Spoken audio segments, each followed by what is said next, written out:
Assalamualaikum warahmatullahi wabarakatuh.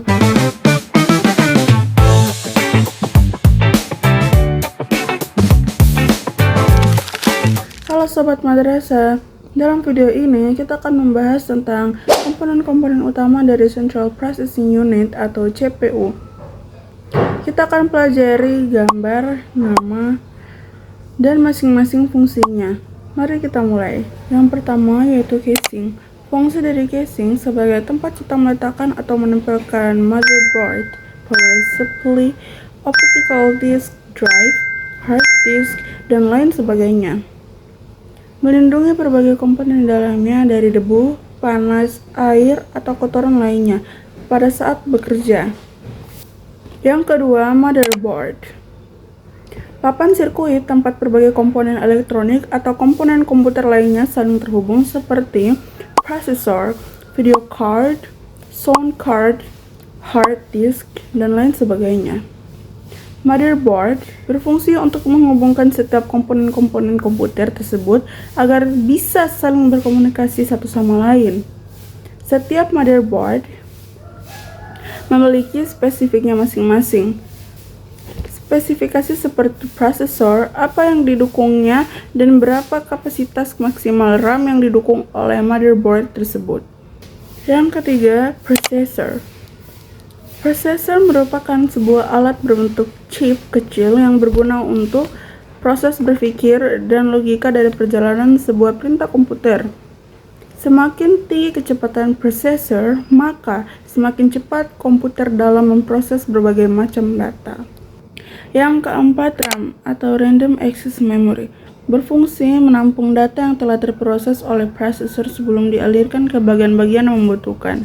Banyaknya pengembangan yang dilakukan pada bagian ini membuat kita lebih mudah dalam pemilihan RAM yang cocok untuk pekerjaan kita. Apalagi sekarang hampir semua merek menerapkan sistem garansi lifetime pada RAM. Chipset mengatur komunikasi antara komponen. Chipset dibagi menjadi dua bagian. Yang kelima yaitu VGA atau Video Graphic Adapter atau kartu gratis adalah perangkat keras komputer yang berfungsi sebagai pengolah data grafis sebelum ditampilkan ke monitor. Sound card berfungsi sebagai prosesor audio untuk PC Anda. Analog atau sinyal digital yang masuk ke dalam input kartu dan digital diinterpretasikan sebagai algoritma yang pada gilirannya ditafsirkan sebagai bentuk gelombang dan menghasilkan sinyal sonik dalam output dari kartu suara komputer. Sound card pada saat ini sudah termasuk ke dalam motherboard dan sebagian lagi masih terpisah dari motherboard. Yang ketujuh, hard disk. Hard disk adalah tempat penyimpanan data konvensional yang bekerja secara mekanik. Semakin besar kapasitas hard disk, semakin banyak pula data-data yang dapat disimpan. Satuan kapasitas hard disk adalah byte. Saat ini kapasitas hard disk di pasaran bervariasi mulai dari 250 GB, 500 GB, 1 tera hingga 3 tera. Yang kedelapan, power supply. Power supply merupakan bagian dari sistem komputer yang berfungsi untuk memberikan daya sumber arus listrik pada komponen-komponen komputer. Power supply dibedakan atas daya yang dimiliki seperti 400 watt, 450 watt, 500 watt, 600 watt, dan perkembangan mengikuti perkembangan teknologi komputer. Yang kesembilan, disk drive, lebih banyak dikenal dengan sebutan CD atau DVD-ROM, merupakan piranti yang digunakan untuk membaca dan menulis CD atau DVD. Yang termasuk ke dalam optical drive adalah CD-ROM drive, CD-RW drive, DVD-ROM drive, dan DVD-RW drive. Yang ke-10, BIOS. BIOS adalah bagian motherboard yang berfungsi menghubungkan antara software yang ada di dalam komputer dengan hardware yang terpasang pada motherboard. BIOS sendiri merupakan singkatan dari Basic Input atau Output System. Di dalam BIOS terdapat program yang bisa digunakan untuk mengatur bagaimana suatu komponen terpasang pada motherboard bisa bekerja. Yang ke-11 yaitu PGA. Prosesor dapat diletakkan dengan mudah, maka disediakanlah soket pada motherboard. Soket ini terdiri dari lubang-lubang yang disesuaikan dengan kaki prosesor yang bisa diletakkan pada motherboard. Ada banyak jenis soket yang beredar di pasaran, misalnya saja soket 478, soket 775, dan soket LGA untuk prosesor keluaran Intel, dan juga soket AM2 ataupun soket AM3 untuk prosesor keluaran AMD.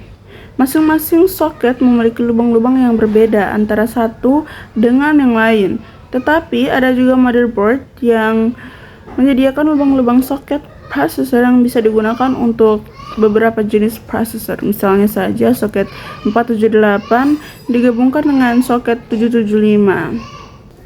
Yang ke-12, baterai CMOS. Baterai CMOS yang ada pada motherboard berfungsi sebagai sumber daya alternatif ketika komputer belum terhubung ke sumber listrik.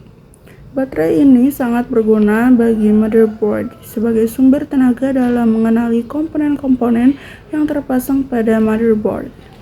Yang ke-13 yaitu PCI, kependekan dari bahasa Inggris Peripheral Component Interconnect.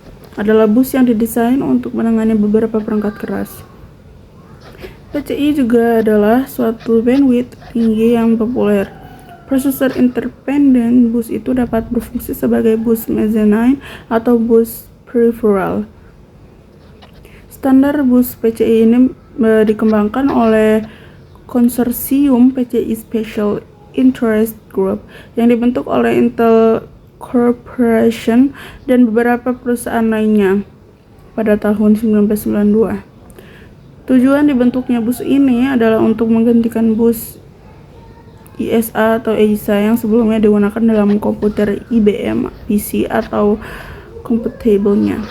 Yang ke-14 yaitu AGP. Bus AGP singkatan dari Accelerated Graphics Port adalah sebuah bus yang dikhususkan sebagai bus pendukung kartografis berkinerja tinggi, menggantikan bus ISA, bus VESA, atau bus PCI yang sebelumnya digunakan. Yang ke-15 yaitu Northbridge. Northbridge adalah chipset Intel yang terhubung langsung dengan prosesor komputer dan memori controller yang memberikan akses cepat dari CPU ke memori. Peripheral Component Interconnect atau PCI bus level 2 change dan semua kegiatan Accelerated Graphics Port atau AGP. Northbridge berkomunikasi dengan prosesor menggunakan bus tampak depan atau FSB. Hal ini juga menghubungkan peripheral melalui saluran berkecepatan tinggi seperti AGP dan PCI Express. Dan yang terakhir yaitu Softbridge. Softbridge adalah sebuah chip yang mengatur fungsi kerja peripheral semacam IDE controller, PCI bus, ROM BIOS, keyboard, dan mouse, USB, LAN, modem, dan fungsi I atau O lainnya. Bentuknya hampir sama dengan Northbridge, namun posisinya di bawah. Alhamdulillah kita telah sampai di penghujung video tentang komponen CPU. Semoga penjelasan tadi memberikan pemahaman yang lebih baik tentang bagaimana komputer berfungsi.